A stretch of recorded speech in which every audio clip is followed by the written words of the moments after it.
പോയി കിടക്കുക. ഞാനിവിടെ ഉണ്ട് മുത്തശ്ശി. ഞങ്ങൾ മുമ്പേ കയറി നിൽക്കുക. ഇതെന്തോ ഒരു പെണ്ണ്. തോട്ടിന് വന്നവരൊപ്പമല്ലേ നിൽക്കേണ്ടത്? ഞാൻ കൈ പിടിക്കണം മുത്തശ്ശി. ഇത്തിരി ഇല്ലാത്ത നീ കൈ പിടിച്ചിട്ടാ ഞാൻ ഇവിടെ വരെ എത്തിയത്.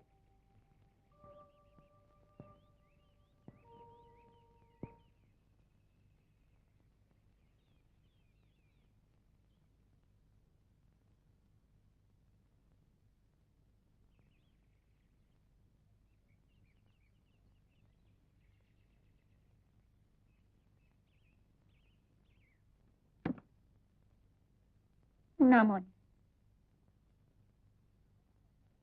അവിടെ ചെന്നാലുടൻ കത്തയക്കണം. എവളെ കൊണ്ട് ഞാൻ വായിച്ചു കേട്ടോളാം. ഇന്നാളത്തെ കൂട്ട് കടത്ത് കഴിക്കാൻ വേണ്ടി ഇവിടെ സുഖം അവിടെ സുഖം എന്നും പറഞ്ഞ് 2 വരി എഴുതരുത്. ശരി, ഞാൻ പൊന്നാക്കും. വിശദമായിട്ടെല്ലാം എഴുതണം.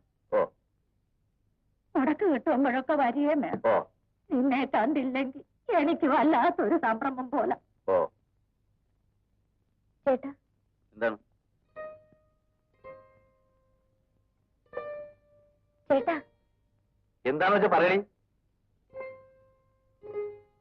അത്ര വലിയ കമനെ പറയണ്ട. ചേട്ടാ,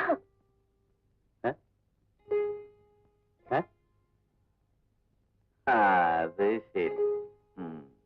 ഞാൻ ആദ്യമായിട്ട് ജോലിക്ക് പോകുമ്പോ നിന്റെ ആവശ്യം നെറ്റിയിലൊട്ടിക്കുന്ന വലിയൊരു പൊട്ടായിരുന്നു. പിന്നെ അത് കൺമഷിയായി, ചാന്തായി, ഹെയർ ഓയിലായി, പൗഡറായി. അതേ സാരി വേണം. എന്റെ മോളെ, നിന്റെ ആഗ്രഹങ്ങൾ ഇങ്ങനെ വളരാൻ പോലെ. അതെന്താ അവക്ക് വാങ്ങിച്ചു കൂടെ. ശരി. എന്റെ മുത്തശ്ശി, അടുത്ത പ്രാവശ്യം ഞാൻ ജോലിക്ക് പോകുമ്പോ അവക്ക് പറ്റിയൊരു ചെറുക്കനെയും കൂടെ കൊണ്ടുവരണമെന്ന് പറയാൻ ഞാൻ എവിടെ പോയി അന്വേഷിക്കാനാ? ചേട്ടാ. ആ, എവിടെ?